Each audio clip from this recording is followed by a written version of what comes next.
Welcome to our deep dive into the fascinating world of the Beatles' finances.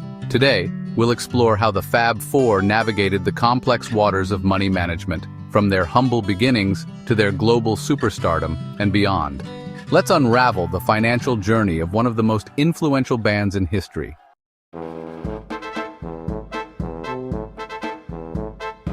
In the early 1960s, the Beatles were just four lads from Liverpool trying to make it big.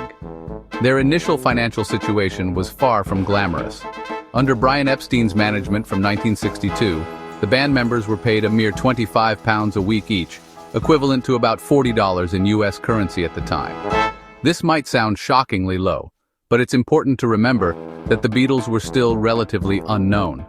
They were grateful for any steady income, and at the time they hardly needed more. As Ivor Davis, a journalist who traveled with the band in 1964, recalled, they had two road managers, Mal Evans and Neil Aspinall. Whenever the Beatles wanted money, they would go to Neil and say, "Give us $1 or $10. The boys rarely left their hotel rooms due to fear of being mobbed, so they didn't see much need for cash.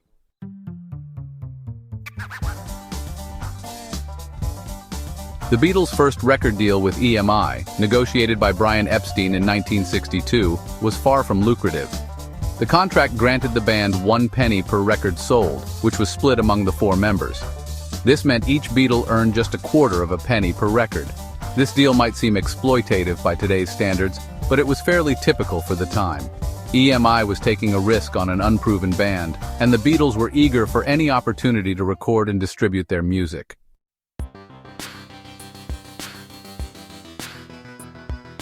Brian Epstein, while passionate about the Beatles' potential, was not an experienced business manager. His early deals for the band were not particularly advantageous. For instance, he signed a publishing deal with Dick James that gave away 90% of the commission, leaving only 10% for the Beatles and Epstein combined. However, Epstein's management wasn't all bad news.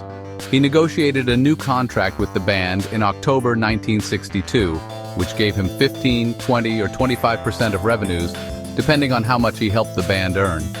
This incentivized him to work hard for the band's success.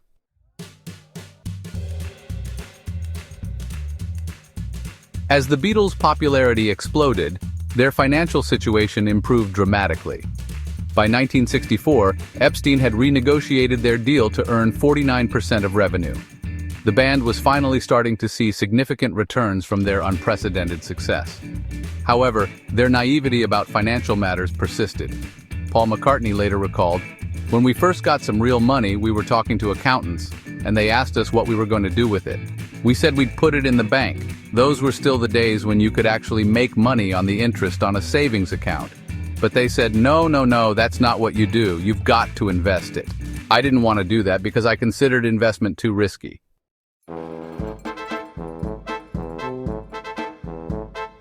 In 1968, the Beatles launched Apple Corps, their own multimedia corporation. This venture, while innovative, was plagued with financial mismanagement.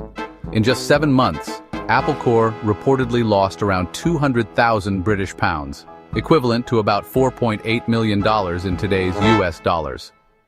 The company's early days were marked by excessive spending.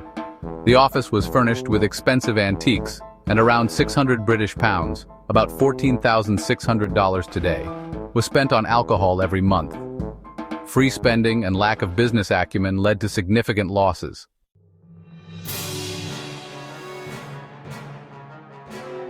Brian Epstein's sudden death in 1967 marked a turning point in the Beatles' financial management.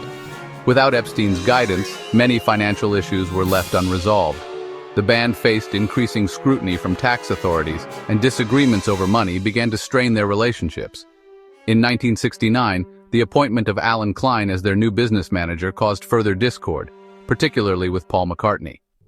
Klein's involvement exacerbated existing tensions, leading to profound disharmony within the band.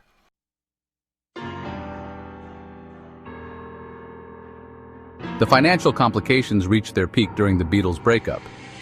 In 1970, Paul McCartney sued his bandmates to dissolve their partnership, a move he saw as necessary to protect the band's financial interests.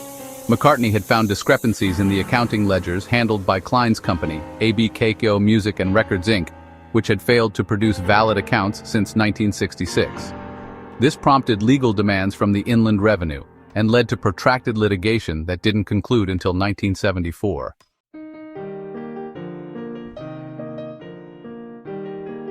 The Beatles' financial story is a cautionary tale about the importance of financial literacy and proper management in the music industry.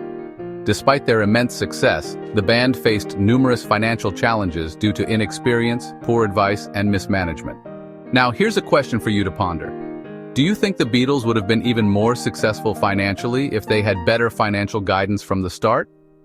Or was their naivety about money part of what made them relatable and appealing to fans? Share your thoughts in the comments below.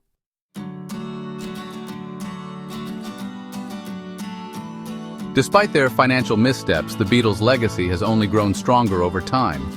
As of 2024, the Beatles' business empire continues to generate significant revenue. Their music catalog, licensing deals, and ongoing popularity ensure a steady stream of income decades after the band's dissolution.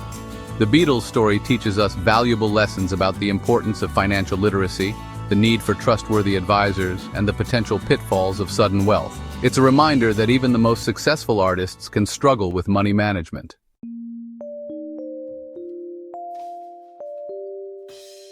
In conclusion, the Beatles' financial journey is as complex and fascinating as their musical one. From their humble beginnings, earning a few pounds a week, to the multi-million-dollar empire they built, their story is filled with triumphs and pitfalls. It serves as both a cautionary tale and an inspiration for aspiring musicians and entrepreneurs alike. Thank you for joining us on this exploration of the Beatles' financial legacy. If you enjoyed this video, please like, subscribe, and hit that notification bell to stay updated on more fascinating stories from music history. Until next time, let it be.